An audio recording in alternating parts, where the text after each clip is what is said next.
नमस्कार, मैं नाज़मीन खान और आप देख रहे हैं एसपीएन 9 न्यूज। महाराष्ट्र की 288 विधानसभा सीटों पर चुनाव होने जा रहा है। भारतीय जनता पार्टी एकनाथ शिंदे की शिवसेना अजीत पवार की एनसीपी के जरिए उम्मीदवारों की लिस्ट जारी की जा रही है। उम्मीदवारों के नामों का ऐलान किया जा रहा है और जो महायुति गठबंधन है, इस गठबंधन के तहत कौन सी पार्टी कितनी सीटों पर चुनाव लड़ेगी, ये भी आपसी सहमति से तय होता हुआ दिखाई दिया है। जहां भारतीय जनता पार्टी 150-155 सीटों पर चुनाव लड़ने के लिए आगे आई है, तो वहीं अजीत पवार गुट की बात करें तो अजीत पवार गुट के जरिए 50 से 52 सीटों पर चुनाव उनकी पार्टी के तहत लड़ा जाएगा। वहीं एकनाथ शिंदे की चर्चा करें तो एकनाथ शिंदे भी 60 से 67 सीटों पर चुनाव लड़ते हुए नजर आ सकते हैं। ऐसे में आपको बता दें कि बीजेपी ने 121 उम्मीदवारों के नामों का ऐलान कर दिया है। वहीं एकनाथ शिंदे के जरिए 65 उम्मीदवारों के नामों का ऐलान कर दिया गया है। यहाँ 39 अजीत पवार गुट के जरिए उम्मीदवारों का ऐलान कर दिया गया है। कुल मिलाकर 235 उम्मीदवारों के ऐलान यहाँ पर हो चुके हैं, जिसमें चंद्रकांत बावनकुले की पार्टी के जरिए भी 21 सीटों पर उतारे गए उम्मीदवार भी शामिल हैं। अब बाकी यहाँ पर 53 यहाँ पर सीटें बताई जा रही हैं, 52 से 53 सीटें देखी जा रही हैं।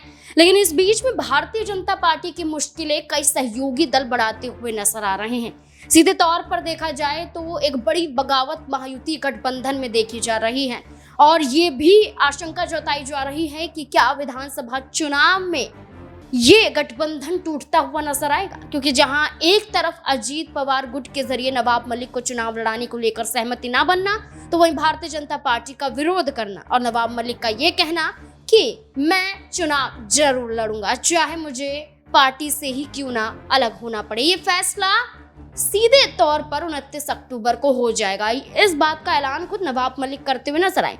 लेकिन एक और पार्टी है जो यहाँ पर मुश्किलें बढ़ा रही है। वो पार्टी है रिपब्लिकन ऑफ इंडिया, आरपीआई। ये पार्टी है रामदास अठावले की। और रामदास अठावले जो महायुति गठबंधन में शामिल है, लेकिन भारतीय जनता पार्टी ने सीट रामदास अठावले को नहीं दी। रामदास अठावले का कहना है कि हमारी पार्टी के कार्यकर्ता ईमानदार हैं, सच्चे हैं, निष्ठावान हैं, लेकिन भारतीय जनता पार्टी ने चंद्रकांत बावनकुले को 21 सीटें दे दी, लेकिन एक भी सीट यहाँ पर आरपीआई को नहीं दी गई। रामदास अठावले ने कहा कि हमने इस पूरे मुद्दे को लेकर गृह मंत्री अमित शाह तक बात आगे पहुंचा दी है।